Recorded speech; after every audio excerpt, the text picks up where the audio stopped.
Bonjour à tous, et bienvenue dans cette vidéo qui traitera de la question du célibat des prêtres, de ses objections et de ses controverses.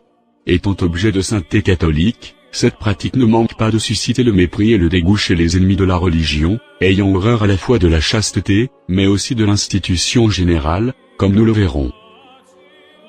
L'Église catholique a depuis longtemps, dans son rite latin, exigé des catholiques désirant être ordonnés prêtres de rester célibataires, de sorte à ce qu'ils puissent se consacrer entièrement à leur ministère, se donnant tout entier aux hommes et à Dieu. Les rites catholiques orientaux, tels que le rite maronite, autorisent l'ordination de catholiques mariés, bien qu'elle met aussi en valeur leur célibat, exige le célibat aux évêques, et interdit à un prêtre célibataire de se marier. Quelles sont les raisons de cette tradition? Il faut savoir que le Nouveau Testament n'est pas silencieux à propos des vertus du célibat. Tous se souviendront de ces paroles de Jésus en Matthieu 19, répondant aux disciples qui, à la vue des exigences morales, déclaraient qu'il valait mieux ne pas se marier. Il y a, en effet, des eunuques qui sont nés ainsi du sein de leur mère, il y a des eunuques qui le sont devenus par l'action des hommes, et il y a des eunuques qui se sont eux-mêmes rendus tels à cause du royaume des cieux. Qui peut comprendre, qu'ils comprennent? Malgré tout, certains ne comprennent pas, bien que le message soit clair. L'expression eunuque renvoyait aux hommes incapables de se marier. Il peut donc être meilleur pour un catholique de ne pas le faire, soucieux d'accéder au royaume des cieux. Saint Paul est lui aussi explicite. Dans sa première lettre aux Corinthiens, il disait « Je voudrais que tous les hommes fussent comme moi, mais chacun reçoit de Dieu son don particulier, celui-ci d'une manière, celui-là de l'autre. Je dis toutefois aux célibataires et aux veuves qu'il leur est bon de demeurer comme moi. N'es-tu pas lié à une femme? Ne cherche pas de femme. Si cependant tu te maries, tu ne pèches pas, et si la jeune fille se marie, elle ne pèche pas. Mais ceux-là connaîtront la tribulation dans leur chair, et moi, je voudrais vous l'épargner. L'homme qui n'est pas marié a souci des affaires du Seigneur, des moyens de plaire au Seigneur. Celui qui s'est marié a souci des affaires du monde, des moyens de plaire à sa femme, et le voilà partagé. De même la femme sans mari, comme la jeune fille, a souci des affaires du Seigneur, elle cherche à être sainte de corps et d'esprit. Ainsi celui qui se marie avec sa fiancée fait bien, mais celui qui ne se marie pas fait mieux encore. Il faisait ainsi du célibat un don particulièrement bon, bien que réservé aux plus exemplaires des fidèles. On sait aussi que plusieurs des disciples du Christ avaient renoncé à leur vie conjugale pour suivre Jésus, ce qui l'approuva totalement. Alors Pierre, prenant la parole, lui dit « Nous, voici que nous avons tout quitté, et que nous t'avons suivi. Qu'y aura-t-il donc pour nous ?»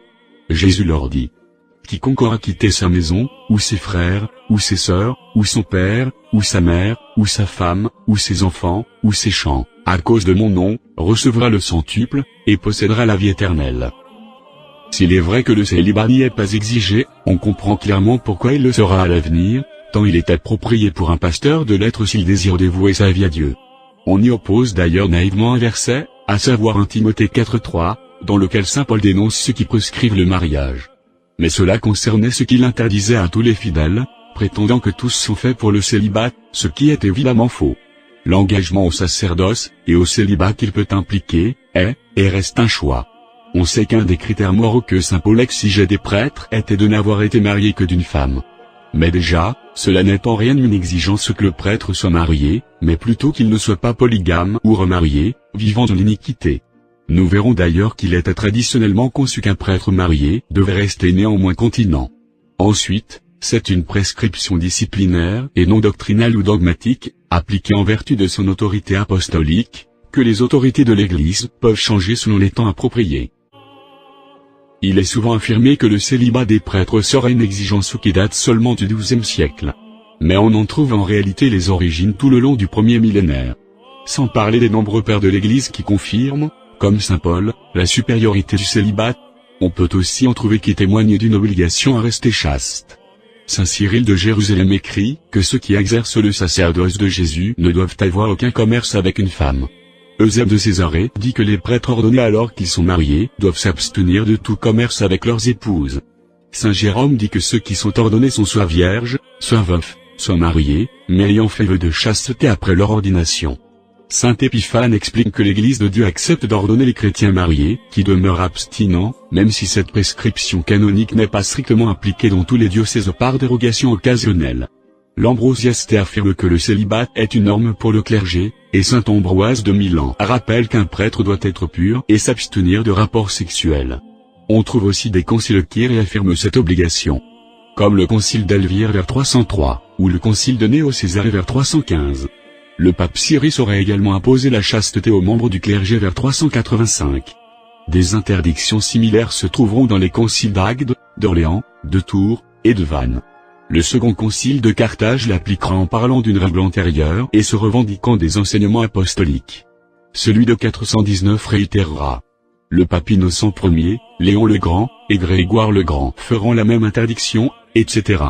Si on peut également trouver des autorisations inverses, comme par exemple le concile d'Ancire, qui donne des exceptions à ceux qui prouvent être incapables de continence, il est indéniable que la règle était répandue, et enseignée par des pères reconnus.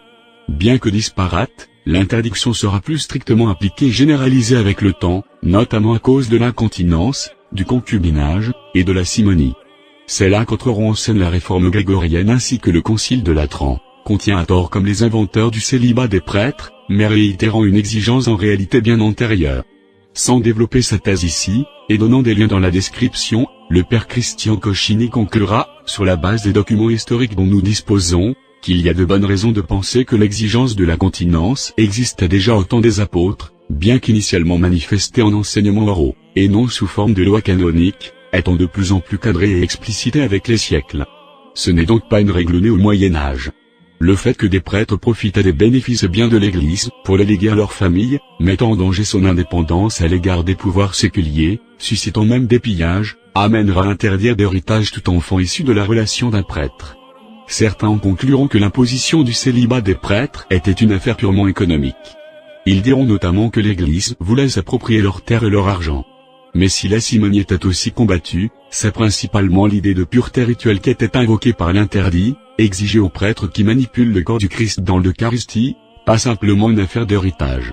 L'historien Philip Jenkins écrit de cette idée, avec celle que le célibat des prêtres est une invention du Moyen-Âge, qu'elle est un mythe, et que l'exigence existait bien avant, sans la moindre mention d'héritage ou de terre. Le pape Paul VI, dans sa lettre Sacerdotalisque Celibatus, défendait très bien le célibat sacerdotal. Il écrivait que le prêtre s'abandonnait totalement, à l'image du Christ qui s'est abandonné à son Église. Un prêtre célibataire sans préoccupation conjugale et familiale peut consacrer tout son temps aux brebis que le Christ a demandé de paître. Son rôle est de représenter le Christ sur terre et donc à sa manière, être chaste et voué à tous les hommes. À l'objection qu'autoriser le mariage des prêtres augmenterait le nombre de vocations, il répond que la charge d'évangéliser a été donnée à un petit nombre. Avoir un grand nombre de prêtres n'est donc aucunement une fin en soi, particulièrement si celui-ci ne se montre pas exemplaire. De plus, rien n'indique que la perte de vocation soit liée à la continence, car celle-ci se trouve même dans les églises autorisant l'ordination de fidèles mariés. D'autres facteurs sont bien plus probants. De toute façon, on sait aujourd'hui que le nombre de prêtres est depuis quelques décennies en augmentation à l'échelle mondiale. À l'objection selon laquelle cela serait contre nature, il faut aussi répondre que l'homme n'est pas réduit à ses instincts charnels, et qu'il peut au contraire les dominer, par une saine maîtrise de soi et sublimation des pulsions, bien qu'accessible aux plus sages d'entre nous. Si les matérialistes refusent de prendre en compte les biens spirituels que peuvent susciter les privations matérielles, ils n'y verront évidemment que souffrance inutile. Mais la souffrance n'est pas un mal en soi dans la dimension chrétienne. Par exemple, la solitude sociale du prêtre est délibérément choisie, endurée, comme le Christ l'a enduré pour l'homme. Comblant les manques, l'amour de Dieu est auprès de lui tous les jours de sa vie, et c'est précisément pour cela qu'il peut l'endosser. En fait, la littérature scientifique nous montre que la majorité des prêtres vivent très bien leur célibat, et que cette expérience est fortement prédite par la pratique religieuse. Il se trouve que les prêtres vivant plus difficilement leur célibat sont aussi ceux qui prient le moins, sont moins impliqués dans la liturgie, et ont une moins bonne relation avec Dieu.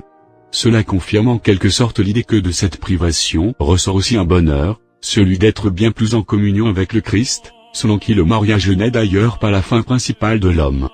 Car au royaume des cieux, selon ses paroles, l'homme n'aura plus d'épouse, atteignant la béatitude.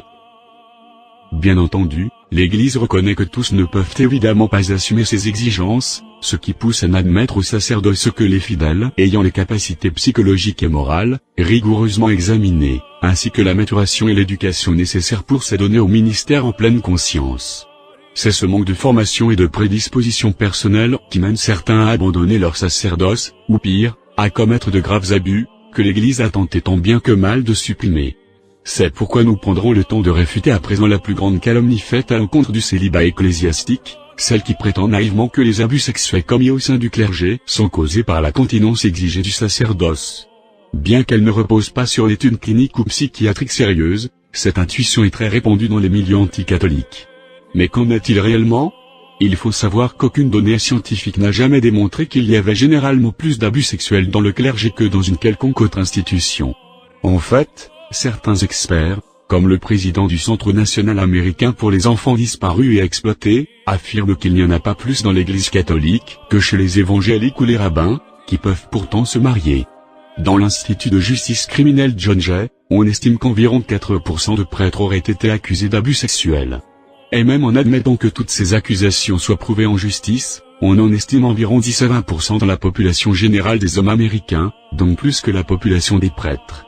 Le psychiatre Manfred Luetz fait la même observation sur les abus familiaux, qui auraient selon lui 36 fois plus de chances d'arriver que les abus du clergé. En réalité, vu que selon ses estimations, environ 96% des prêtres n'ont aucun problème d'abus alors qu'ils sont eux aussi célibataires, il faut nécessairement chercher les causes ailleurs. Le professeur de psychologie et de psychiatrie Thomas Plent explique que beaucoup des prêtres inculpés avaient commis des excès environ à leur première année de prêtrise, ce qui réfute l'idée d'une cause de chasteté prolongée. Les facteurs qui revenaient le plus parmi les coupables étaient souvent d'avoir été soi-même abusé dans l'enfance, l'isolement social, des problèmes d'impulsivité en général, ainsi qu'une comorbidité avec d'autres troubles mentaux comme des troubles de l'humeur ou de la personnalité. Ayant publié de nombreux articles scientifiques sur la question, il confirmera ailleurs ces données, et rappellera qu'il y a environ le même pourcentage d'abus dans les autres institutions religieuses, qu'elles soient protestantes, juives ou musulmanes. Il en va de même des populations de métiers fréquentant des enfants, comme les conducteurs de bus d'école. En fait, il ne faut pas bien chercher loin pour voir de nombreux psychologues affirmer que ce préjugé selon lequel le célibat obligatoire serait une cause de plus d'abus est un grotesque mensonge. Si cette position est populaire chez les profanes, il faut néanmoins savoir qu'elle n'a absolument aucun autre fondement qu'une intuition naïve et pseudo-scientifique, accompagnée souvent d'un soupçon de mépris à l'égard du catholicisme et de l'idéal de chasteté en général. Philip Jenkins n'hésite pas à souligner à ce propos le rôle des médias dans cette image mensongère, faisant bien souvent un amalgame entre la prêtrise et la pédophilie, piège dans lequel beaucoup de personnes tombent aujourd'hui, dans la plus sotte crédulité.